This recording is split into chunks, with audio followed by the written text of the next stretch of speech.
Hello. Thanks for all the hard work you're doing. And now my issue. I'm a member of the Economic Development Committee, and that first meeting, Sandy Pianalto, the president of the Federal Reserve, talked at length and eloquently about the most important things she believed that economic development needed, and that was education, education, education, education, and by extension, workforce development. At the second meeting, we discussed this also, and there was some tension, but many of the workforce people strongly believed in this education piece. So I'm dismayed to hear now that we've created a new work group broken out separately from economic development to deal with the issue of human capital or workforce development. Well, how did that happen? I can speak to that first, and then Jim may want to speak to it as well. And Don and I go back because we worked together on the Workforce Investment Board when I chaired that a few years back. You might recall me pounding on the table back then, making the case that workforce development and economic development were inextricably linked. My perspective at that time was that not enough people understood that and bought into that.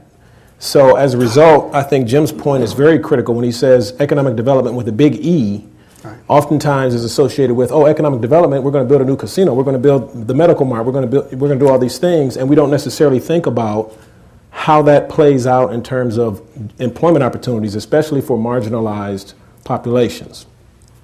The same thing happened with the Fund for Economic Future, where I served as a steering committee member for the last 6 years, where we would talk about economic development in very broad and large terms and not necessarily figure out, well, what does that really mean to the average Joe on the street? And those answers don't necessarily come very easily. And I can tell you that Sharon Sobel-Jordan, who's in the room, who's actually one of the co-chairs of that work group, she and I and others have talked about this struggle, this dichotomy in the city and the region, for that matter, for quite some time. Because it's not a clear pathway for lower skilled, disenfranchised types of individuals to get plugged into economic development. If you recall, when we were working with the city workforce, the Economic Development Committee of the City of Cleveland very rarely interfaced with the Workforce Development Department. And it was through partly your leadership and others on that committee that really started to kind of say, hey, wait a minute, if you're attracting businesses to Cleveland, why wouldn't you have the workforce development team there to say, not only will we help you find the space, the physical space to, land your business, but you're going to need good people, and we, by the way, have Department of Labor dollars that can help you to find those people and to train those people. So certainly from my perspective, it's an important separation, but it is also important to note, Don, that it is still a part of, it kind of falls under the guise to a certain extent of economic development. We don't see it as necessarily being totally separate, but really more of a laser focus on economic development and some of the more intricate kinds of details that will ensure that all the citizens of Cuyahoga County benefit. And it's not necessarily just benefiting from the big E economic development. And if I can add on to that, one, we're looking at housing in that committee as well. I think you all know what's going on with housing in our community. But let's talk about workforce development.